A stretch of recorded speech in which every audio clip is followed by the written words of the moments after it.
DVC के नए chairman A Suresh Kumar बनाए गए हैं।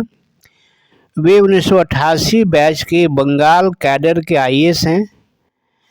अभी वे पश्चिम बंगाल सरकार के एडिशनल चीफ सेक्रेटरी के पद पर कार्यरत हैं।